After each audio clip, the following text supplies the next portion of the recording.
감사합니다. 오늘은 이사야 9장을 우리가 공부하도록 하겠습니다.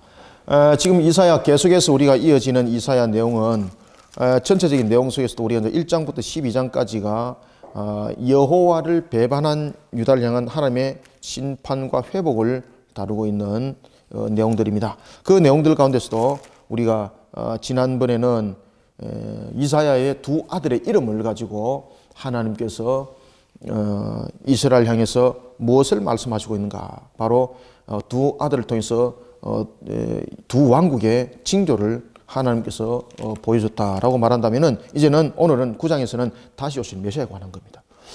그래서 이사야는 우리가 어떤 그 역사적인 시련의 내용들을 다루고 있기보다는 역사적인 시련의 내용들을 통해서도 항상 예언의 관점 속에서 그 내용들을 바라봐야 되고, 특히 오늘 이제 보는 이 이사야 9장과 그리고 이사야 53장은 매우 중요한 장들입니다. 직접적으로 거명이 되어지는 장들입니다. 메시아에 관해서. 그리고 이사야 53장은 예수님의 십자가 사건에 관해서 직접적으로 다루고 있다면은 이제 이사야 9장에 관해서는 성육신에 관한 내용들을 직접적으로 다루고 있습니다.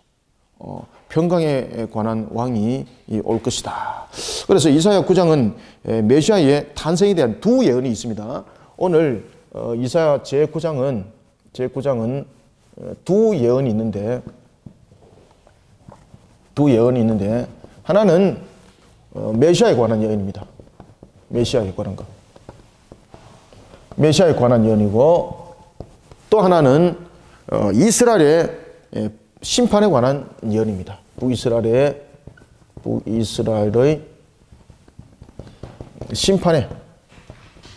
심판에 관한 그런 두 예언을 다루고 있는 것을 볼 수가 있습니다. 그리고 이제 특히 이 메시아에 관한 예언을 우리는 볼 때에 이 속에서 첫 번째 성육신에 관해서 그 내용들을 다루고 있고, 그리고 성육신뿐만 아니라 십자가 사건에 관해서도 전체적인 내용들을 다루고 있는 것을 우리가 볼 수가 있습니다. 이 두 예언을 통해서 또한 하나님께서는 우리에게 오실 날, 주님께서 오실 그 날을 잘 예비하도록 하는가 하면은 이 두 예언을 통해서 남유다와 북이스라엘, 이스라엘 전체를 향한 하나님의 경고의 메시지를 함께 들려주고 있는 것입니다. 그래서 이 오실 메시아에 관한 것을 예언을 하고 난 뒤에 바로 북이스라엘의 심판에 관한 것을 이야기를 하고 있습니다. 특히 이제 오실 메시아는 어떤 모습으로 이 땅에 오시는가? 여러분들 오실 메시아가 보면은 우리에게 이미 우리의 시점에서는 이미 오신 메시아입니다. 그런데 그들의 입장에서는 오실 메시아고, 그들의 입장에서 다시 말하면은 우리의 입장에서는 오실 메시아고, 그들의 입장에서는 이 오실 메시아는 어떤 모습인가? 평강의 왕이라는 이야기입니다. 평강의 왕. 평강의 왕. 그러면은 우리의 입장에서는 오실 메시아가 여러분들 다시 오시지 않습니까? 이 다시 오실 메시아는 바로 오늘 북이스라엘에 관한 심판에 대한 메시지를 가지고 있는 것처럼 심판자로서 이 땅에 오시게 되는 겁니다. 자, 우리는 오늘 이 이사야 전체 9장들을 내용을 통해서 평강의 왕이라 이렇게 오시는 메시아의 예언의 말씀을 통하여 오실 메시아가 가지는 이 성격들은 과연 무엇 때문에 오시는가라는 것입니다. 결국 여러분들 오실 메시아가 왜 오십니까? 오실 메시아가 우리에게 떡 나눠주기 위해서 오십니까? 오실 메시아가 오는 이유가 있습니다. 오는 이유가 뭔가 하면 결국은 흑암에 대한 문제를 해결하는 겁니다. 이 흑암에 대한 문제. 하나님께서 우리에게 말씀하신 창세기 3장 15절의 예언의 성취는 결국은 이 예언의 성취는 무엇으로 이루어지겠습니까? 결국은 죄에 대한, 대속에 대한, 속죄에 대한 값이 있어야 되는 거지 않습니까? 그러니까 오실 메시아가 이 값이 되어주는 동시에 우리에게는 무엇으로 비춰주는가? 바로 우리에게는 빛으로서의, 흑암을 밝히는 그 빛으로서의 역할을 감당할 뿐만 아니라 우리에게는 무엇으로? 평강으로서의 은혜를 더하는 메시아라는 것입니다. 그래서 이 오실 메시아가 대속의 값으로서 자신을 희생시킴으로써 자신을 희생시킴으로써 우리에게 평강이 더해지게 되고, 그리고 자신을 값으로 내어놓음으로써 빛이 되어지는 그런 모습을 통해서 우리는 이 이사야 9장을 통해서 우리가 해야 될 사역과 사명들이 무엇인가를 우리는 이 공부를 통해서 우리는 같이 함께 바라볼 수 있어야 되는 것입니다.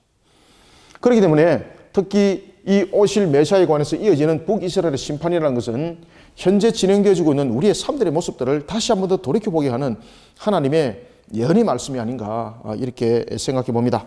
자, 그러면은 우리가 이사야 안에 본격적으로 9장의 내용들을 다루면서 제가 핵심적으로 말씀을 쭉 나눠드리도록 하겠습니다. 자, 먼저 우리가 먼저 9절을 한번 읽어보겠습니다. 자, 9장 1절 한번 읽어보겠습니다. 시작. 전에 고통받던 자들에게는 흑암이 없으리로다. 옛적에는 여호와께서 스불론 땅과 납달리 땅이 멸시를 당하게 하셨더니 후에는 해변길과 요단 저쪽 이방의 갈릴리를 평화롭게 하셨느니라. 아멘. 그러면은 여기서 자, 이제 오실 메시아에 관해서 이야기를 하고 있을 때에 이 오실 메시아가 분명히 평강의 왕으로서 온다는 것을 말을 하고 있습니다. 그런데 이 속에서 중요한 내용들을 다루고 있습니다. 그래서 여러분들 이사야서 이 9장들을 주시를 하면서 무엇을 여러분들 주목하셔야 되는가 하면은 창세기 3장 15절을 주목할 뿐만 아니라 창세기 여러분들 49장 한번 보십시오. 창세기 49장에 보면은 어떤 내용들이 다뤄지고 있는가 하면은 창세기 49장 특히 12지파에 관해서 이야기를 하고 있을 때에 12지파에 관한 축복을 그 내용들을 다루고 있습니다. 그때에 여러분 납달리 지파에 관한 그 축복의 하나님의 말씀이 있는데 그 납달리 지파에게 하나님께서 말씀하실 때에 49장 21절 여러분들 함께 읽어봅니다. 시작. 납달리는 노인 안삽슴이라 아름다운 소리를 바라는도다. 아멘. 여기서 여러분들 납달리는이라고 이미 제가 저 창세기 때에 여러분들에게 말씀드렸습니다만은 납달리는 노인 암사슴이라. 여기서 여러분 노인 암사슴이라는 것은 무엇을 말하고 있는가 하면 죄와 사망으로부터 자유함 가운데, 그러니까 이 죄와 사망으로부터 이 속죄함을 받은 모습을 우리에게 다루고 있습니다. 그러면은 하나님께서 왜 납달리 지파를 향해서 이 예언의 말씀을 줬는가라는 것입니다. 그것은 뭔가 하면은 오실 메시아에 관한 사역의 성격, 오실 메시아에 관한 예언의 성취가 무엇을 말하고 있는가를 납달리 지파의 그 축복을 통해서 설명해 주고 있습니다. 이미 우리가 창세기 12지파에 관해서 제가 여러분들에게 쭉 그 예언에 관한 것과 그 근거와 어떤 성취에 관한 것들 창세기 49장을 다루면서 제가 여러분들에게 말씀을 이미 드렸습니다. 그래서 그 부분들이 궁금한 부분들이 계시면은 창세기 49장 녹화인 것을 여러분들이 틀어서 보시면은 12지파에 관한 것을 제가 아마 여러분들에게 강의를 아마 해드렸을 겁니다. 그것을 참고하시면은 감사하겠고, 오늘 이 내용들 속에는 특별히 오실 메시아에 관해서 이야기를 할 때에 평강의 왕으로 오실 것을 말씀하면서 무엇을 이야기를 하고 있는가 하면 지금 여러분들요 다른 이야기를 하고 있지 않습니다. 예루살렘을 이야기하고 있는 것이 아니라 이미 예루살렘엔 이미 죄로 인하여서 죄가 관연하여서 예루살렘은 심판에 임할 그런 모습이 됐다라고 성경은 우리에게 이사야서는 다루고 있고, 그러면서 우리에게 들고 들어온 것이 여러분 뭔가 하면 바로 납달리였습니다. 납달리 지파에게 분배됐던 기업의 땅이 어딘가 하면 갈릴리였습니다. 갈릴리죠. 이 갈릴리 지역은 우리가 창세기도 보면은 그런 이야기를 하죠. 창세기 49장 21절에 보면은 납달리는 노인 사슴이라 아름다운 소리를 바라리로다 라는 것은, 이 아름다운 소리라는 것은 복음의 성취를 말하고 있습니다. 복음의 성취. 다시 말하면은 납달리는 노인 암사슴. 여기 이제 납달리에 관해서 두 예언에 대해서 이야기를 하고 있습니다. 납달리에 관해서 두 예언에 관해서 이야기를 하고 있는데 그 축복이죠. 첫 번째는 창세기 49장 12절에서 몇 절입니까? 21절이죠. 납달리는 노인 사슴이라. 첫 번째 노인 사슴. 두 번째는 어떤 이야기를 하고 있습니까? 아름다운 소리를 바라도다. 아름다운 소리. 아름다운 소리를 바라도다. 여러분들 이 노인 사슴이라는 뭔가 하면은 사슴이 여러분들 붙잡혀 있으면 자유함이 없는 거지 않습니까? 그러면 사슴이 놓여 있다는 것은 죽을 고비에서 풀려났다는 이야기고, 또한 노인 사슴이라는 것은 자유함이 있는 것이죠. 그래서 이 노인 사슴이라는 것은 두 가지 의미를 가지고 있는데, 첫 번째는 이 생명의 부분에 대해서 그가 자유함을 얻었다는 이야기고, 두 번째는 이 노인 사슴이라는 것은 그가 자유함을 지금 누리고 있을 뿐만 아니라 마음껏 어디든지 갈 수 있는 그런 모습이 삶이 지금 이루어졌다는 이야기입니다. 바로 예수 그리스도께서 이 납달리 갈릴리 지역을 통해서 예수 그리스도의 메시아 사역이 우리의 흑암 속에 방금 아까 중에 처음에 내용을 제가 지워버렸습니다만은 흑암 속에 가려 있는 우리의 모습을 마치 노인 사슴과 같이 흑암 속에 있는 우리를 노인 사슴과 같이 우리에게 생명의 자유와 삶에 있어서 샬롬을 평강을 주기 위해서 오신 왕이라는 거죠. 따라서 이러한 주님의 모습, 그러한 주님의 그 사역들이 무엇으로 이루어지는가? 무엇으로 이루어진다는 이야기입니까? 복음 사역을 통해서 이루어진다 이 말입니다. 복음 사역을 통해서. 그래서 오늘 이사야서 이 내용은 여러분들이 이사야서 특히 이사야서 9장에 관한 이 예언의 말씀은 창세기 49장 21절을 이해하지 못하면은 이 예언의 말씀은 절대 이해 못합니다. 그래서 창세기 49장 강의를 듣고 들어오면은 상당히 도움이 많이 됩니다. 따라서 오늘 우리가 이사야서 1장에 보면은 전에 고통받던 자들, 여러분들 고통받던 자들은 누구였습니까? 바로 지하 가운데 놓이는 자들. 그리고 또한 고통받는 자들은 누구였습니까? 여기서 만약에 우리가 고통받는 자라는 것은 다른 이방인 족속이다라고도 말할 수 있지만은 절대 그렇지 않습니다. 여기서 지금 말하고 있는 것은 이스라엘 백성들, 하나님의 택한 백성들을 지금 이야기를 하고 있고, 그리고 난 뒤에서 다시 한 번 더 갈릴리 지역, 납달리 지역에 대해서 이야기를 할 때는 이방인에 대한 구원까지 함께 설명을 하고 있습니다. 따라서 오늘 전에 고통받는 자라는 것은 하나님의 백성 중에라고 말하고 있는 겁니다. 아시겠죠? 그래서 여기서 전에 고통받는 자라는 것은 누구를 말하고 있다? 하나님의 백성 중에라는 것을 말하고 있고, 그 다음에 두 번째는 요단 저쪽 이방의 갈릴리라고 이야기를 하고 있는 것은, 여기서 이 갈릴리는 바로 이방인의 구원을 말하고 있습니다. 이방인의 구원. 그러니 오실 메시아는 이 두 예언을 통해서 메시아에 관해서 지금 이야기를 하고 있는데, 이 오실 메시아가 성육신하여서 이 땅에 오시고 십자가를 지신 이유가 뭔가 하면은 우리에게 평강을 주시기 위해서 오신 것인데, 우리는 평강을 통해서 마치 노인 사슴과 같이 되는 것이고, 그런 속에 우리는 아름다운 소리라는 복음을 통해서 우리는 자유함과 우리의 삶의 풍요로움의 평강을 누리게 된다는 이야기입니다. 이때에 누가 그런 구원의 대상이 되는가? 두 분류가 있다는 이야기입니다. 두 분류. 어떤 분류가 있는가? 바로 첫 번째, 전에 고통 가운데 고통받던 자. 이 고통받는 자는 바로 누군가 하면 남은 자, 고엘입니다. 바로 회개를 통하여서 하나님 품으로 돌아온 자. 그런가 하면은 이방인은 두 번째는 누가 그 노인 사슴과 아름다운 소리를 듣고 이 평강의 왕에 의해서 평강을 그가 누릴 수 있는가? 바로 두 번째는 이방인입니다. 이방인. 첫 번째는 이 하나님의 백성이라는 것은 여러분들 이스라엘 백성들을 우리가 설명한다면은, 두 번째는 이 모든 이방인들을 이 속에 함께 포함하고 있습니다. 그러면 이방인들은 어떻게 구원받는가? 이방인이라서 구원받는 것이 아니라, 갈릴리 지역에 있어서 구원받는 것이 아니라, 그들도 결국은 무엇을 통해서 구원받는다는 얘기입니까? 회개를 통하였습니다. 회개를 통해서. 그래서 이 이사야서 9장 1절을 똑바로 이해하지 못하면은 여러분들이 이사야서 전체 9장이 말하는 것이 평강의 왕에 대한 그 개념들을 잃어버리게 되는 것이고, 그 다음에 창세기 49장 21절 통해서 하나님께서 하신 그 납달리 지파의 예언의 그 말씀, 그리고 그 앞서서 말했던 창세기 3장 15절의 성취 말씀, 그리고 또한 그 모든 것들을 이루기 위해서 예수님께서 갈릴리를 통해서 왜 사역을 하게 됐는가? 여기에 대한 답은 열리지 않습니다. 예수님께서 여러분들 오실 때에 신인 양성의 획기적 변화로 이 땅에 오셨습니다. 완전한 하나님이신 그분이 완전한 사람의 몸으로 입고 오실 때에 그분은 오늘 성경 보십시오. 분명히 성자 하나님이라고 이사야서가 표현을 딱 하고 있습니다.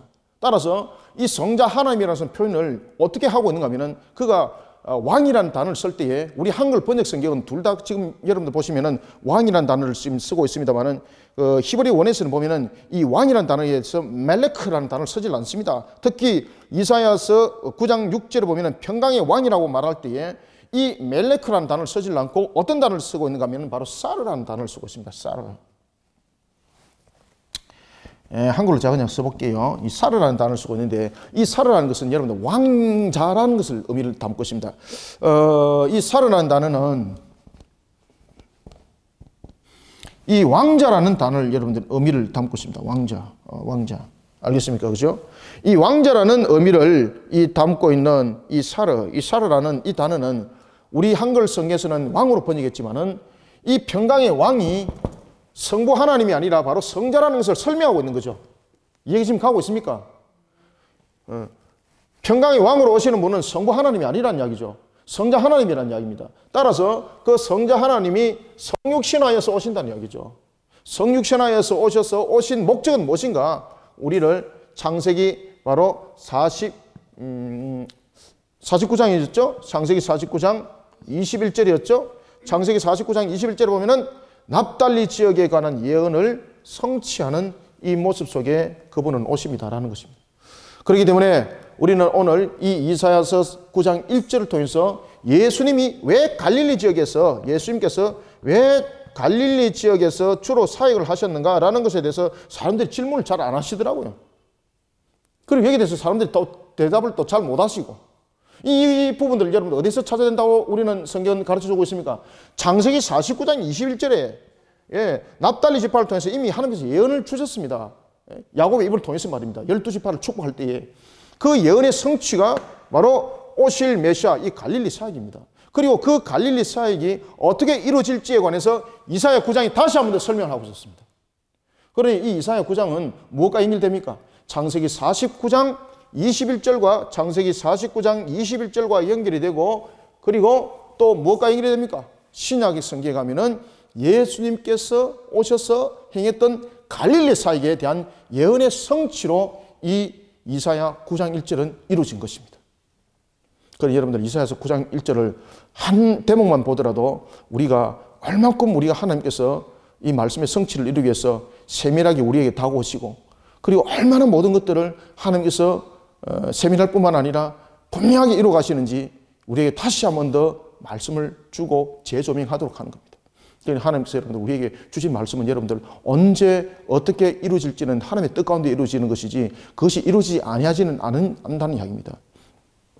이 이사야서 9장이 이 말씀이 줄 때도 여러분들이 잘 아시는 것처럼 하나님께서 이 창세기를 통해서 야곱을 통해서 이미 예언의 말씀을 줄 때에 여러분 잘 아시지 않습니까? 그리고 난 뒤에 이루어졌던 이 역사적인 내용들을 다루면은 얼마나 여러분 수천 년에 대한 역사들이 흘러와 버렸습니다. 그런 속에 예수님은 오셨습니다, 여러분들. 이런 예수님, 그 성취 속에 오신 예수님, 그분은 하나님이시라는 이야기입니다. 그런데 하나님인데 이 속에서 이제 우리가 삼일째를 함께 다루고 있는 거죠. 여기서 다룰 때에 그분은 평강의 왕으로 왔다는 이야기입니다. 이때 평강으로 왕으로 왔을 때에 멜레크라는 단어를 멜렉 이 여러분들 왕을 갖다가 멜렉을 우리 여러분들 이 왕이라고 이야기를 합니다. 그런데 이 멜렉이라는 단어를 여기서 쓰지 않습니다. 여기 쓰지 않고 바로 이 사르라는 이 단어를 씁니다. 사르라는 이 단어. 사르라는 단어는 여러분 무언가 하면 여러분 왕자라는 이야기입니다. 그러면 왕자는 무슨 뜻입니까? 평강의 왕은 바로 성자 하나님이라는 이야기예요. 평강의 성자 하나님. 그러니까 성자 하나님이신 그분이 육신의 모습으로 오실 것을 다시 한 번 더 이사야서는 그것을 임마누엘로 표현을 하고 있고 그리고 그 성취가 이루어진 거죠. 우리 이제 9장 1절부터 다시 한 번 더 보겠습니다. 그래서 전에 고통받던 자, 평강의 왕은 메시아는 왜 오시는가? 하나님의 택한 백성 가운데서 남은 자의 구원을 위해서 왔다.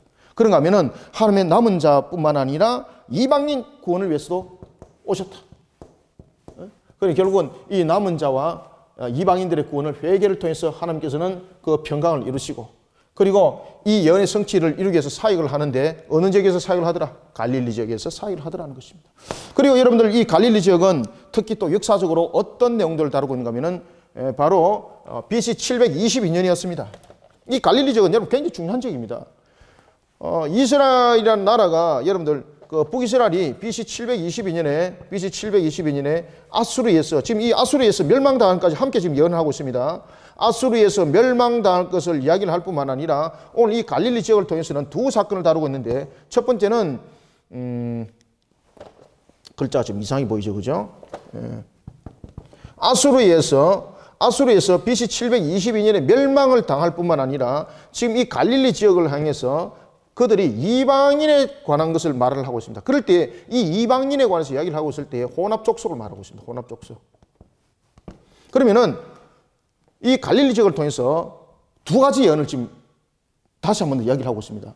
오실 메시아에 관해서 그 부분을 말하기 전에 두 가지를 함께 담고 있는데, 첫 번째는 아수르에 의해서 멸망당한다는 이야기입니다. 그 다음에 두 번째는 이 보이고 있습니까? 2번도. 두 번째는 무엇을 다루고 있는가 하면은 바로 아수르에 의해서 이루어질 혼합 정책을 이 속에 설명하고 있습니다. 그러니까 이스라엘에 대한 혼합 정책은 두 가지의 무너짐이 됩니다. 첫 번째는 혈통으로 무너집니다. 혈통의 무너짐. 왜냐하면은 이 아수르의 강압적인 혼합 정책에 의해서 이스라엘이 혈통이 무너지게 되는 겁니다. 그러니까 순수 혈통이 없어지게 되는 거죠. 왜 그렇습니까? 나라라는 전기를 끊어버리기 위해서. 그 다음에 두 번째는 종교적인 부분에서 혼합이 일어납니다. 종교가 무너지게 됩니다. 무너짐. 이 종교적인 부분들이 무너지면서 만들어진 것이 여러분 사마리아교입니다. 사마리아교. 이 사마리아교가 여기서 생기는 겁니다. 이런 부분들 속에 납달리 지파가 있었던 이 갈릴리 지역은 소망과 희망이 완전히 잃어버리는 곳이라 이 말입니다. 영적 흑암 속에. 그런 영적 흑암 속에 놓이는 그들을 하나님께서는 전에 고통받는 자와 함께 구원하기 위해서 평강의 왕이 오신다 이 말입니다. 그래서 오늘 본문에 보면은 특히 전에 고통받는 자들에게는 흑암이 없으리로다. 옛적에는 여호와께서 스불론 땅과 납달리 땅이 멸시를 당했다는 건 뭡니까? 이것은 갈릴리 지역이 멸시를 당할 수밖에 없는 것은 장차 임할 BC 722년에 지금 사건을 다루고 있는 겁니다. BC 722년의 사건을 다루고 있으면서 동시에 무엇을 다루고 있습니까? 아수르의 멸망과 함께 아수르의 혼합정책이죠. 그죠? 아수르의 혼합정책. 이 글자는 보입니까? 혼합정책 여기까지는. 예. 이 두 문제를 이 속에서 다루고 있습니다. 그래서 이 아수르의 혼합정책 속에서 일어난 것이 여러분들 무엇입니까? 이 아수르의 혼합정책 속에서 일어났던 것은 바로 혈통의 무너짐이고 종교가 무너지는 겁니다. 여기서 만들어졌던 것이 여러분 사마리아 교입니다. 이런 흑암 속에 가려있는 그 이방 갈릴리를 영화롭게 하시기 위해서 오신다는 거예요, 여러분들요. 자, 1절 그 의미를 알고 다시 한번 읽어봅니다. 시작. 전에 고통받던 자들에게는 흑암이 없으리로다. 옛적에는 여호와께서 스불론 땅과 납달리 땅이 멸시를 당하게 하셨더니 후에는 해변길과 요단 저쪽 이방의 갈릴리를 영화롭게 하셨느니라. 아멘. 이해가시죠 이제? 그래서 이와 같이 이방의 갈릴리라는 것은 아수르의 장차 임할 침공에 의해서 아수르의 민족 혼합 정책과 그리고 종교 혼합 정책으로 인해서 민족의 혈통의 정기성도 끊어지고 그 다음에 신앙에 대한 부분에서도 이스라엘의 하나를 이루는 여호와의 신앙으로 말할 여지가 없어져 버렸다는 이야기입니다. 그리고 완전히 소망과 희망을 잃어버린 그런 흑암을 영화롭게 하시겠다는 거죠. 회복시키기 위해서. 평강의 왕이 그렇게 오신다는 겁니다. 그러니까 예수님께서는 그러한 회복을 위해서 갈릴리를 중심으로 사역을 이뤘고 예수님의 제자들의 대부분이 어디 출신입니까? 그렇죠. 예수님의 제자들이 대부분 다 여러분 갈릴리 출신이지 않습니까? 이것이 바로 이 창세기 49장 21절의 초기의 예언의 말씀, 그리고 이사야서 9장 1절의 중기의 예언의 말씀을 완전히 이룬 것이 바로 예수님의 제자들을 갈릴리에서 하나님께서 부르신 것이었고, 그리고 예수님이 사역이 그곳에서 중심으로 이루어진 것입니다. 이러한 흑암 속에 갇혀있는 그들에게 오실 평강의 왕은 두 가지였습니다. 하나는 큰 빛이었고 또 하나는 그들에게 거주하는 데 있어서 빛이었다. 자, 2절 한번 3절 읽어봅니다. 시작. 흑암에 행하던 백성이 큰 빛을 보고 사망의 그늘진 땅에 거주하던 자에게 빛이 비치도다. 주께서 이 나라를 장성하게 하시며 그 즐거움을 더하게 하셨으므로 추수하는 즐거움과 탈취물을 나눌 때의 즐거움같이 그들이 주 앞에서 즐거워하오니. 아멘. 흑암 속에 있을 그들의 모습은 말 그대로 절망과 슬픔과 고통뿐이었습니다. 말 그대로 그들이 가지고 있는 것은 이 땅에서 가질 것이라는 것은 아무것도 없었습니다. 그러나 이런 것을 하나님께서는 오셔서 성자의 몸으로 오셔서 어떻게 하겠다는 이야기입니까? 그 사망의 그늘진 땅을 큰 빛을 비추게 해서 그 땅에 소망과 희망이 있게 하겠다는 이야기입니다. 여러분들, 흑암이 빛을 가릴 수 있습니까? 기능적으로, 성격적으로 흑암이 빛을 가릴 수가 없습니다. 그러면은 여기서 말하는 큰 빛이라는 것은 바로 무엇입니까? 그냥 빛이 아니고 큰 빛이라는 것은 바로 구원으로 오겠다는 이야기입니다. 구원으로. 그리스도께서 강림하셔서 생명의 축복으로. 그래서 여기서 말하는 큰 빛이라는 것은 우리에게 첫 번째 우리에게 구원으로 오신다는 이야기고, 그 다음에 두 번째는 우리에게 생명으로서의 그 모습을 나타낸다는 이야기입니다. 그러니까 이 큰 빛으로 오신다는 이야기입니다. 큰 빛으로 오셔가지고 흑암을 비춰가지고 그게 거주하는 그들에게 소망과 희망이 되게 하시고, 그리고 3절에도 보면은 이렇게 말합니다. 즐거움을 더할 것이다. 즐거움을 더할 것이다. 그리고 추수하는 기쁨과 탈취물을 나눌 때에 그 즐거움을 그들에게 줄 것이다. 여러분들, 추수할 때 기쁨, 그리고 탈취물은 뭡니까? 탈취물은 전쟁의 승리 결과물입니다. 수확을 할 때의 그 기쁨, 그렇죠? 땀 흘린 것에 대한 수고에 대한 우리의 노력에 대한 대가 뿐만 아니라 탈취물, 이 승리에 대한 부분들, 이런 부분들이 이 큰 빛으로 오신 메시아를 통해서 모든 것이 이루어진다는 이야기입니다. 이런 속에 메시아는 그러면은 무엇을 하는가? 우리를 이와 같이 큰 구원 속에 우리를 인도하기 위해서 자신이 오셔서 평강의 왕으로 오셔서 무엇을 하시는가? 바로 십자가를 맨다는 이야기입니다. 성육신하여 오셔서. 그러니까 그 값으로, 그러니까 결국은 평강의 왕이 이 땅에 오셔서 우리를 구원하는 데 있어서 이 전에 고통받던 자들과, 그리고 오늘 나타나고 있는 이 이방에 대한 내용 속에서 이들이 행하여서 선한 행동을 행하여서 구원받는 것이 아니라 결국은 오실 메시아가 십자가를 지심으로써, 다시 말하면 스스로가 그 값이 됨으로써 우리는 이런 평강을 얻게 된다는 이야기를 말하고 있는 겁니다. 그러니 4절에서 이렇게 말합니다. 이는 그들이 무겁게 맨 멍에, 여기서 무겁게 맨 멍에는 뭡니까? 인간의 죄로 인하여서 일어났던 모든 상황들을 함께 담고 있는 것이라면은, 그들이 무겁게 맨 멍에와 그들의 어깨의 채찍, 그 압제자의 막대기 누가 꺾었습니까? 주께서 꺾으시고, 주께서 여러분 어떻게 꺾습니까? 주께서 그냥 가서 가지고 폭력으로 그냥 두들겨 패서 꺾는 것이 아니라 주께서 그 값이 되어주는 겁니다. 그래서 이 내용들은 함께 무엇을 다루고 있는가 하면은 바로 십자가 사건과, 오늘 4절과 5절과 6절은 바로 십자가 사건과 그리고 성육신의 사건을, 두 사건을 함께 다루고 있습니다. 그래서 여러분들 이사야서를 보다 더 좀 세밀하게 검토를 하다 보면은 여러 가지 부분에서 우리가 중요한 것을 속속 발견할 수 있고, 그리고 예수님이 참으로 이 이사야서 말씀대로 오셨다는 것을 우리가 다시 한 번 더 확인해 볼 수가 있는 거죠. 그런데 이러한 것들, 성경이 말하는 이 성취에 대한 부분들을 슈바이처는 이사야서 53장을 가지고, 예수님은 이사야서 53장이 도취된 그런 정신착란자로 말이지 이야기를 하고 있고, 그러한 글들을 써내려 가고 있는 마귀의 글들을 써서 되겠는가 말입니다. 자, 우리가 이제 본문들을 보면서 내용들을 다시 한 번 더 진행해 나가도록 하겠습니다. 그래서 이는 4절, 이는 그들이 무겁게 맨 멍에, 다시 말하면 우리 인간으로 인하여서 가시와 엉겅퀴, 그죠? 이 가시와 엉겅퀴 모든 그 값의 지불을 누가 했다는 이야기입니까?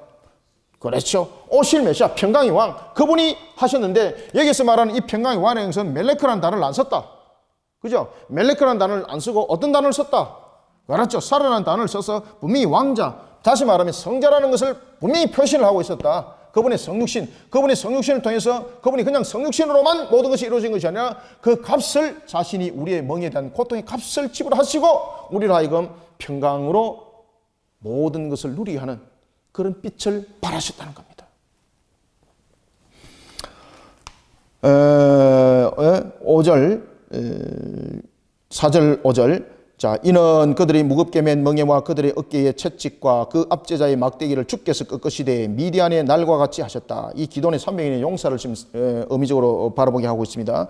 미디안의 날과 같이 하셨다라는 것은 여러분 기돈의 300인의 용사를 말합니다. 그 날과 같이 하셨다. 어지러이 싸우는 군인들이 신과 피 묻은 그 도시 불에 섬같이 사라지리니, 불에서 섬같이 사라진다는 것은 여러분 속히 사라지는 것을 이야기를 하고 있습니다. 그래서 완전한 승리, 완전한 종식, 우리의 다시 말하면 죄로 인하여서 일어났던 고난과 그 고통 속에 놓여있던 그 값을 완전히 그냥 종식시켰다는 이야기죠. 그런 사건들을 예수님께서 여러분 십자가를 매심으로써 마지막으로 이 값을 지불했던 것입니다. 그런 주님이, 그런 메시아가, 그런 평강의 왕이 실제로 오셔야지 이 값이 지불이 되는 거예요. 그냥 형식이 아니라 그 실질적으로 오신다는 거죠. 그분이 바로 기묘자요, 모사요, 전능하신 하나님이요, 영존하신 아버지라. 여러분, 영존하신 아버지라는 것은 예수님을 보면서 우리는 아버지를 보는 거죠. 나다나엘이 아버지를 보여주옵소서라고 말하니까 예수님께서 나다나엘에게 뭐라고 말했습니까? 나다나엘아, 너가 나를 본 거로 누구를 봤다? 그럼요, 아버지를 봤다. 왜 그렇습니까? 그 속에서 예수님께서는 무엇을 말씀하고 계셨습니까? 삼위일체 하나님을 말씀하고 있었습니다. 여러분들, 삼위일체 하나님 아시겠죠? 삼일체 하나님. 예수님께서 나다나엘을 향해서 말씀하신 것이 바로 삼일체 하나님을 향해서 여러분 말하고 있었던 겁니다. 그런데 여기서도 보면 영존하신 아버지라는 것은 지금 이 속에서 삼일체 하나님에 관한 것들을, 내용들을 함께 담고 있는 겁니다. 그리고 또한 여기서 핵심적인 단어가 바로 평강의 왕입니다. 평강의 왕. 자, 우리가 6절 읽습니다. 6절 7절 시작. 이는 한 아이가 수도, 얘는 한 아이가 라고 말하고 있는 것은 뭡니까? 한 아이라는 것은 인성을 가진 존재를 말하고 있는 거죠.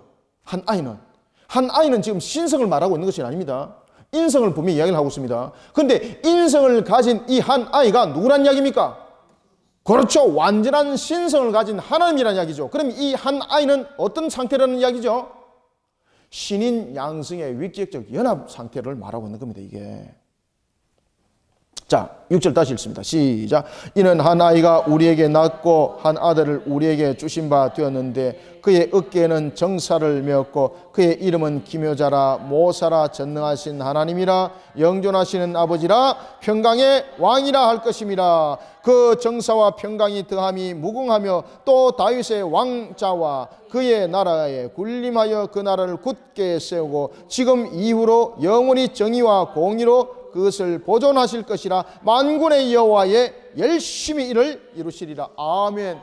누구의 힘으로, 누구의 능력으로, 누구의 뜻으로? 전부 다 어떤 것은 말하고 있습니다. 여호와께서 이루신다. 여호와께서. 그래서 여러분들, 우리가 우리의 구원함은 펠라기우스라든지 이런 자들이 말하고 있는 것처럼 인간의 어떤 모습도, 인간의 어떤 의지도 이 구원의 반열에 1.1%도 0.1%도 이 속에 보탬은 될 수가 없는 겁니다. 모든 것을 이루신 것은 여호와의 열심으로. 다시 말하면 이 여기서 여호와의 열심이라는 것은 여호와께서 열심히 땀을 흘려서라는 것이 아니라 언약의 성취, 반드시 이뤘다는 이야기입니다. 반드시 언약의 성취, 반드시 언약의 성취를 통해서, 반드시 그 언약의 완성을 통해서 이 모든 것을 이뤄 나간다는 이야기입니다. 그래서 열심이라는 것은 이러한 내용들을 함께 담고 있다. 그러니 여러분들 보시면은 정사와 평강이 더함이 무궁하며 또 다윗의 왕자와, 다윗의 왕자라는 것은 이 다윗의 언약 관계를 설명하고 있는 겁니다. 다윗의 왕자와 그의 나라에 군림하여 그 나라를 굳게 세우고 그 다음에 이후로 영원히 정의와 공의로 그것을 보존하실 것이라. 그죠? 단회성이 아니라 연속성을 말하고 있는 거죠. 그래서 우리의 구원은 단회성이 아니라 연속성을 담고 있는 것이죠.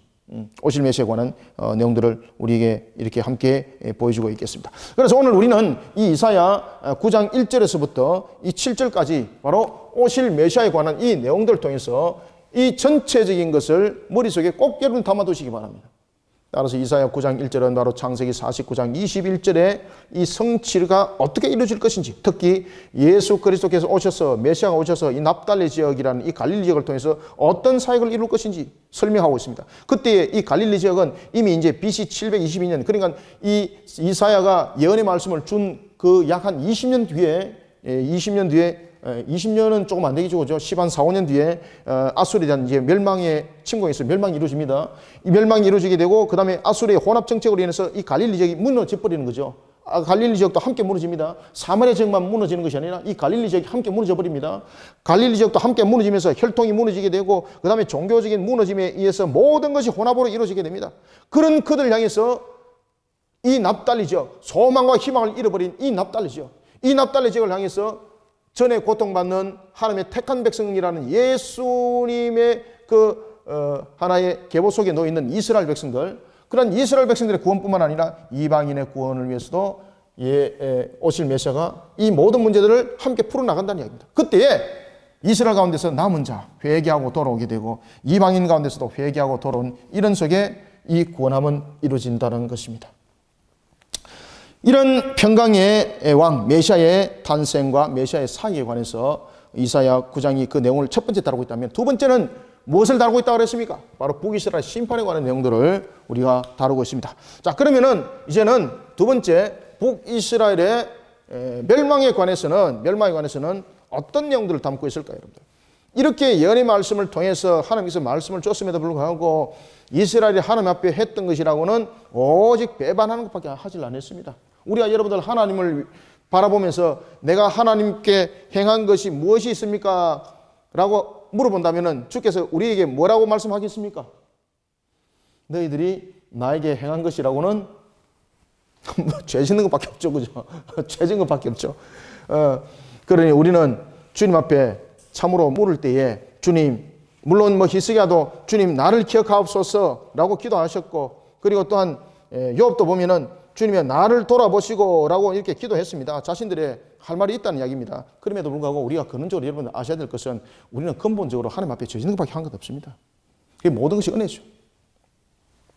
은혜로 말미암아 이루어지는 거죠. 이렇게 했음에도 불구하고 이스라엘이 하나님께 돌아오지 못하더라는 이야기입니다.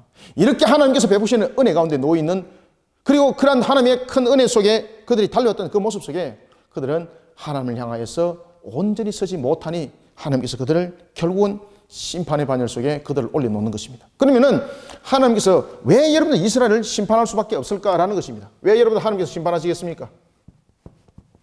우리가 당장 이야기를 한다면은 왜 하나님께서 심판하십니까? 라고 말하면은 하나님을 배반했기 때문에. 요 말만 하면 안 되죠. 그죠? 그러면은 심판에 대한 의미가 없습니다. 지금 여기서 심판에 관해서 이야기를 하고 있을 때 하나님께서 무슨 말씀을 하고 계십니까? 전에 고통받는 자, 그 남은 자를 회개시켜 돌이키겠다는 예언의 말씀. 그러면 이 말씀이 성취가 안 되는 거죠. 그러면은 다시 말하면은 오늘 하반절에 보면은 북이스라엘의 심판에 관해서 이 내용들을 다루고 있을 때 심판은 분명히 첫 번째 하나님을 배반한 자에 대한 모습입니다. 그러니까 여기에 대해서는 다시 말하면 죄는 반드시 무엇이 있다는 겁니까? 예? 그렇죠. 예, 죄는 반드시 값이 있다는 것을 지금 이야기를 하고 있는 겁니다. 그럼 이 부분도 여러분들 반드시 우리가 함께 읽고 들어가야 되는 겁니다. 죄는 반드시 값이 있다는 겁니다. 반드시 그 값이 있다는 겁니다. 그런가 하면은 두 번째는 이 심판을 통해서 하나님께서 무엇을 하시겠다는가 하면은 하나님의 형상 회복을 일으키겠다는 겁니다. 형상 회복을 일으키겠다는 이야기입니다. 그러니 이것이 심판이라는 것이라기보다는 완전한 멸망을 말하는 것이 아니라 하나의 징계적인 성격을 갖고 있다는 겁니다. 징계적인 성격을. 그런데 사탄을 향해서는 하나님께서 심판을 이야기할 때는 징계적인 성격을 가지고 있지 않습니다. 완전히 그것은 법정적인 측면에서 그것은 결론을 말하고 있습니다. 자, 오늘 이제 이스라엘 봅시다. 하나님께서 왜 이스라엘을 벌하시는가? 자, 이제 8절부터 보겠습니다. 주께서 야곱에게 말씀을 보내시며 그것을 이스라엘에게 임하게 하였은저. 야곱이라는 것은 이런 북이스라엘을 말하고 있습니다. 북이스라엘의 대표적인 지파들을 이야기를 하고 있고, 이런 북이스라엘에 관해서 남유다의 이언, 왜 북이스라엘의 심판을 이야기할 수밖에 없는가? 그들이 하나님 앞에 어떤 마음이었다? 두 가지였습니다. 첫 번째, 하나님 앞에 교만했고 하나님 앞에 완악했다는 이야기입니다. 왜 이 하나님의 배반의 모습이 무엇으로 나타났다는 이야기죠? 첫 번째, 그들이 완악했고, 두 번째, 교만했다. 그들이 하나님 앞에 얼마나 완악했고 교만했는지 모릅니다. 여러분들요, 교만했다는 것은 말 그대로 내가 하나님을 안다는 거죠. 그런데 하나님을 안다고 말하면서 하나님을 율법적으로만 아는 거죠. 그리고 그들이 내세웠던 것이 여러분 뭔가 하면은 아브라함의 혈통이라는 것만 자랑 삼았고, 자신들이 율법을 가졌다는 것만 자랑 삼았고, 자신들이 시내산 언약에서 언약을 체결했다는 것만을 자랑을 삼았지, 정말로 그 속에서 하나님이 말씀하시는 것을 그들은 깨닫지 알지 못했던 겁니다. 그런 교만 속에 빠졌던 율법주의자들. 그런가 하면 그들의 마음이 얼마나 완악했는지, 하나님의 선지자를 통해서 회개하라고 외치는 그 음성 속에 그들은 거부를 하기를, 이 완악한 마음이라는 것은, 완악함과 이 교만이라는 것은 이게 바로 에베소서 2장 2절에 보면은 흑암의 그 권세 속에 그들이 강력한 다스림을 받았다는 얘기입니다. 그러면 이들이 이러한 완악한 마음과 교만한 마음 속에 이들이 빠질 수밖에 없었던 가장 큰 원인이 여러분 무엇이었습니까? 세속화입니다. 세속화. 교회의 세속화. 우리가 세상을 살아가면서 세상의 세속화. 이건 결국 여러분들 우리 전부를 죽이는 거예요, 여러분들. 오늘 본문 속에서도 여러분 보시면은 그런 이야기를 하고 있습니다. 9절, 모든 백성 곧 에브라임과 사마리아 주민이 알 것이오늘 그들이 교만하고 완악한 마음으로 말하기를. 자, 이제 그 이야기를 하죠. 자, 10절부터 12절 한번 읽어보겠습니다. 시작. 벽돌이 무너졌으나 우리는 다듬은 돌로 샀고 뽕나무를 찍었으나 우리는 백향목으로 그것을 대신하리라 하는도다. 수도. 이게 북이스라엘 교만한 모습입니다. 그는 자신들의 능력들, 그리고 자신들이 행할 수 있는 것들, 우리가 벽돌이 무너지면 다듬은 돌로 우리는 사면 되는 것이고, 뽕나무가 찍혔으면 우리는 백향목으로 그것을 대신하면 되는 것이고 라고 말하고 있지만은, 여러분들 다듬은 돌도 하나님의 것입니다. 백향목도 하나님의 것입니다.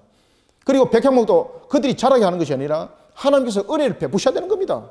그러니까 결국은 그들은 하나님의 은혜를, 완악함과 교만함은 결국은 무엇을 그들이 잊었다는 이야기입니까?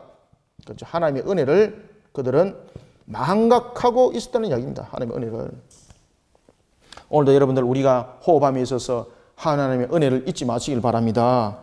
이런 속에 우리의 모습들을 세워나가지 못하고, 벽돌이 무너졌으니까 우리는 다듬은 돌로 삼고, 또 뽕나무가 찢겼으니까 우리는 백향목으로 그것을 대신하겠다는 이런 교만, 북이스라엘의 지금 모습이 그렇다는 이야기입니다. 그러니 하나님께서 이런 흑암 속에 가려있는 그들을, 하나님을 배반한 그들을, 그 죄에 대해서 반드시 값을 물어야 되는 거죠.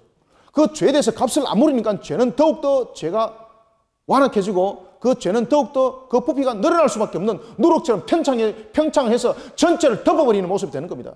그러니 하나님의 징계가 필요한 겁니다.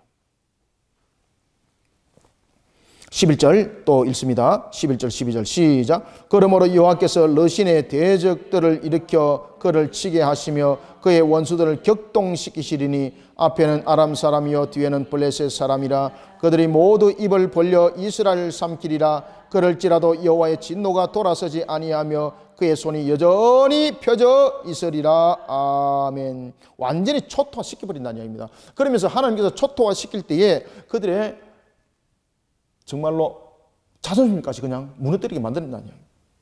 하나님께서 그냥 이스라엘 백성들을 여러분들 무너뜨릴 때에 그냥 자연적인 현상을 통해서 그냥 하나님께서 하늘에서 번개를 내려서 그들을 치고 그러면은 얼마나 더 쓸 일이 있어요.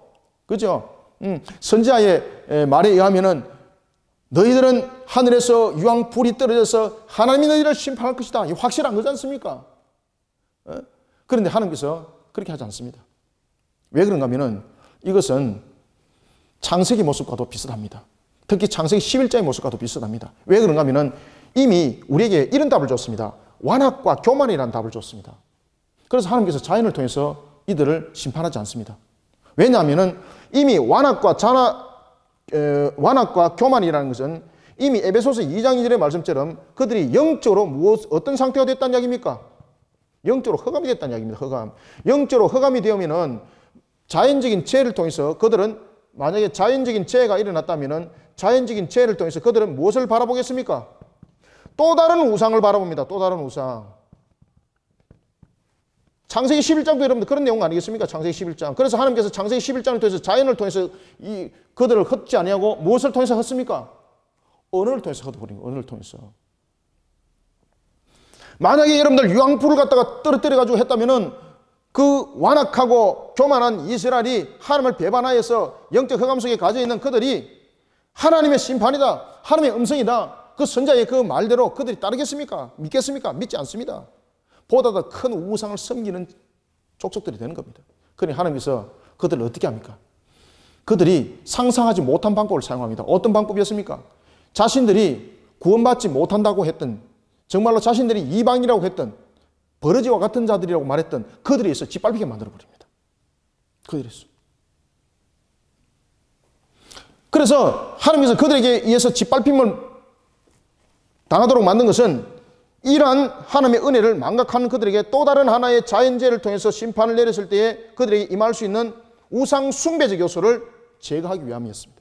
그래서 여러분, 하나님께서 왜 이방인들을 통해서 이스라엘을 멸해요? 하늘에서 그냥 별도 그냥 별을 갖다 쏟아지게 만들고 그리고 막 강풍을 풀어가지고 그냥 날려버리면 되는데 그렇게 되면은 얼마나 깨끗해요? 라고 말하는데 절대 그렇지 않습니다. 그렇게 됐을 때는 그들에게 어떤 것이 강력하게 더욱더 역사합니까? 우상이 더욱더 강력하게 역사할 수밖에 없다니까요. 왜 그렇습니까? 그들은 이미 하나님을 향해서 완악한 마음이었고 교만한 마음이었고 흑암의 권세를 가진 이 사탄에 의해서 영적으로 지금 제압된 상태입니다. 이게. 그렇기 때문에 이들을 향해서 하나님의 징계와 심판이라는 것은 그러한 이방 나라를 통해서 자신들을 철저히 부숴버리는 겁니다. 그런 속에 하나님은 남은 자에 대해서 그 값을 무엇으로 받습니까? 회개를 통해서 그 값을 받는다니까요. 하나님께서 회개를 통해서 그 값을 받는 겁니다. 자, 그래서 11절에 보면은 그러므로 여호와께서 누구를 통해서 르신의 대적을 일으켜서, 여기서 르신은 것은 여러분 아람이라는 나라입니다. 르신의 대적을 통해서 그를 치게 하시며 그의 원수들을 격동시켜서 그들을 무너뜨려 버린다. 13절 그리하여도 그들은 거짓말을 가르치는 선지자들을 따른다는 이야기입니다. 그래서 영적 흑암이 이만큼 무서운 겁니다, 여러분들. 그러니까 이런 영적 흑암 속에 갇혀 있는 그들에게 이런 자연적인 죄를 통해서 만약에 하나님께서 징계를 했다면은 이 거짓 선지자들 같은 이런 적그리스도 세력들이 있는 이들의 입은 더욱더 커질 수밖에 없는 겁니다. 봐라, 우리 신이 말이야 너희들을 멸한단 말이야. 봐라, 우리 신 앞에 엎드리란 말이야. 이렇게 된다는 이야기죠. 자, 13절 읽어봅니다. 시작. 그리하여도 그 백성이 자기들을 치시는 이에게로 돌아오지 아니하며 만군의 여호와를 찾지 아니하리로다. 아멘. 왜 안 찾습니까? 하나님의 강력한 심판이라는 것을 그들이 못 깨달았다는 이야기입니다. 여러분들 아시겠습니까? 그러면은 그들이 그렇게 깨닫지 못하도록 이 속에 굉장히 중요한 역할을 했던 사람이 있는데 그가 누군가 하면 바로 거짓말을 전하는 자거든요. 거짓 선지자들. 그래서 하나님께서는 이 거짓 선지자들을 향해서는 여러분들요 회개 용서함이 없습니다. 요한계시록에 보면 두 짐승이 있지 않습니까? 요한계시록에 두 짐승, 여러분들이 잘 아시는 것처럼 적그리스도 그 다음에 뭐죠? 거짓 선지자죠. 이들을 하나님께서 어디에 던져버립니까? 불유황못에 던져버립니다. 불유황이에요. 유황못에. 절대 용서하지 않습니다. 하나님께서. 왜냐하면 그들은 죄인이 아니기 때문입니다. 그들은 말 자체로 죄이기 때문입니다. 그래서 그들에게는 오직 남은 것은 반드시 값밖에 없습니다. 그래서 우리가 여러분 13절을 주목을 잘 하셔야 돼요. 그래서 13절에 보면은 거짓을 가르치는 이런 선지자들의 다른 결과 그들이 이런 모습이 됐다는 이야기입니다. 이때에 자 보십시오. 14절 그러므로 여호와께서 하루 사이에 이스라엘 중에서 첫 번째 머리, 두 번째 꼬리, 세 번째 종려가지, 네 번째 갈대를 끊어버렸다. 그러면 여기서 머리는 누굽니까? 15절이 말하고 있습니다. 머리는 누굽니까? 그렇지, 장로와 총견자들, 결국은 여러분들 지도자들이죠. 그 다음에 두 번째 꼬리는 누굽니까? 거짓을 가르치는, 그렇죠, 거짓 선지자. 그러니 이런 영적 흑암 속에 놓여있는 그들에게 자연체로서 하나님께서 심판하게 되면 이 거짓 선지자들에 의해서 더욱더 거짓이 불어나기 때문에 하나님의 심판은 효력이 없는 겁니다. 그래서 이방인을 통해서 그들 전부 다 멸해버리는 겁니다. 그때 멸해버릴 때에 누구도 함께 멸해버립니까? 하나님께서 두 짐승과 같은 이들, 적그리스도 같은 세력들, 이 세력들을 함께 멸해버리는 것입니다. 그러면서 14절은 말합니다. 머리와 꼬리와 종려가지와 갈대 다 꺾어버립니다. 종려나무 가지는 누굽니까? 이스라엘의 귀족층. 그리고 갈대는 이스라엘의 하층민들. 그 모든 것을 함께 담고 있는 거죠. 15절 16절 읽습니다. 시작. 그 머리는 곧 장로와 존귀한 자요 그 꼬리는 곧 거룩한 말을 가르치는 선자라. 백성을 인도하는 자가 그들을 미혹하니 인도를 받는 자들이 멸망을 당하는도다. 아멘. 이 백성이 모두 경건하지 아니했다. 두 번째 악을 행하였다. 세 번째 모든 입으로 망명되이 말했다. 그래서 하나님을 배반했다는 얘기죠. 그러므로 17절 하반절 그러므로 주께서 그들의 장정들을 기뻐하시지 않는다. 그리고 기뻐하지 아니할 뿐만 아니라 그들의 고아와 과부를 공의로 여기지 않는다. 여러분들 그들의 고아와 과부를 공의로 여기지 않는다는 것은 정말 비참함이죠. 여러분들 하나님을 배반하고 내가 고아입니다, 과부입니다, 하나님으로부터 은혜 받을 일 없습니다. 그렇죠? 그들의 고아와 과부를 공의로 여기지 아니하시리라. 그럴지라도 여호와의 진노가 돌아서지 아니하며 그의 손들이 여전히 펴져 있더라. 왜 여러분들 그렇게 함에도 불구하고 그들이 돌아오지 않습니까? 바로 영적 흑암이에요. 영적 흑암. 에베소서 2장 2절의 말씀, 그죠? 공중의 권세자. 그러니 오늘도 우리가 이 이사야서를 묵상을 통해서 지금의 우리의 현실에도 함께 여러분 비춰볼 문제들이 있습니다. 그래서 우리는 이 영적 문제를 해결하지 못하고 사람들에게 어떤 물리적인 것들만을 가지고 문제를 해결하려고 하면은 이 큰일 나는 거예요, 여러분들요. 따라서 우리는 하나님의 말씀으로 그들의 신앙의 양심을 찔러 일깨우는 일에 교회가 총력을 기울여야 되는 겁니다, 여러분들요. 지금 종교개혁 500주년입니다. 하나님께 주신 말씀으로 총력을 기울여야 됩니다. 말씀의 개혁이 다시 일어나야 됩니다. 그러니까 우리가 교회에서 설교를 할 때도 말씀의 강론이 되어야 되는 것이지 시사의 강론이 돼서는 안 되는 거예요, 여러분들. 영적 흑암 속에 가려있는 그들을 갖다 일깨우지 못하고 그저 육신에 들은 회초리 하나만 가지고 윤리적이고 도덕적인 것만 가지고 두들기 팬다고 여러분 문제 해결이 됩니까? 되지는 않습니다, 여러분들. 오늘 이사야서를 통해서 그 이야기를 또 하고 있지 않습니까? 17절 하반절 여전히 그들이 돌아오지 않는다. 여전히 돌아오지 않는다. 왜 그렇습니까? 영적 흑암 속. 18절부터 21절 그러면서 이 영적 흑암 속에서 어떤 모습이 되어지는가? 완전 뒤죽박죽이 되는 거죠, 이게. 민족이 뭐가 없습니다. 서로가 서로를 지게 되고 서로가 서로의 원수가 되고 지금 우리나라 마찬가지입니다. 우리 민족 마찬가지입니다. 이 모습이 딱 여러분들 마치 모판처럼 보여지고 있는 겁니다. 자, 18절부터 21절 읽고 마무리하겠습니다. 시작. 대저 악행은 불타오르는 것 같으니 곧 찔레와 가시를 삼키며 빽빽한 숯불을 살라 연기가 위로 올라가게 함과 같은 것이라. 만군의 여호와의 진노로 말미암아 이 땅이 불타리니 백성은 불의 섬과 같을 것이라. 사람이 자기의 형제를 아끼지 아니하며 오른쪽으로 움킬지라도 줄이고 왼쪽으로 먹을지라도 배부르지 못하여 각각 자기 팔의 고기를 먹을 것이며. 수도 자기 팔의 고기를 먹는다는 것은 무슨 뜻입니까? 자기 처지와 환경들이 나중에 엄청난 궁핍함에 몰려가지고 그 궁핍함을 해소하기 위해서 심지어 여러분들 자신이 낳았던 가족들 그리고 자신의 가족들을 고기로 먹을 수밖에 없는 그런 참상을 겪게 된다는 이야기입니다. 이 예언의 말씀대로 여러분들 북이스라엘에 그대로 그 역사가 일어나게 됩니다. 호시아 때에. 자녀들을 갖다 삶아가지고 서로 간에 논아서 먹고 말입니다. 이런 일들이 이런 비극들이 일어나게 되는 겁니다. 자, 20절 21절 읽습니다. 시작. 오른쪽으로 움킬지라도 줄이고 왼쪽으로 먹을지라도 배부르지 못하여 각각 자기 팔에 고기를 먹을 것이며. 자기 팔에 고기라는 것은 무엇입니까? 자기 가족입니다. 자기 가족을 고기로 삶아 먹는 거예요, 그냥. 21절 읽습니다. 시작. 므나세는 에브라임은 므나세를 먹을 것이요. 수도 므나세는 에브라임을 먹고 에브라임은 므나세를 먹는다는 것은 무엇입니까? 분파가 일어나는데 모든 지파가 분열이 되어서 서로 그냥 유혈 사태로 통해서 서로 간에 그냥 왕권을 차지하려고 이런 비극적인 모습들이 일어나는 그런 쿠데타들이 연속상에서 일어나서 결국은 스스로 무너짐을 당할 것이라는 이야기입니다. 계속해서 21절 읽습니다. 시작. 므나세는 에브라임은 므나세를 먹을 것이요 또 그들이 합하여 유다를 치리라. 그럴지라도 여호와의 진노가 돌아서지 아니하며 그의 손이 여전히 펴져 있으리라. 아멘. 21절에 므나세가 에브라임이 므나세를 먹는다는 것은 바로 이와 같이 분열과 그런 투쟁을 통해서 정권들이 계속 일어나는 그런 유혈 쿠데타를 말하고 있는 겁니다. 유혈 쿠데타를 통해서 정권이 계속 바뀐다는 이야기죠. 그러니 이들을 하나님께서는 심판할 수밖에 없는 거예요. 왜 그렇습니까?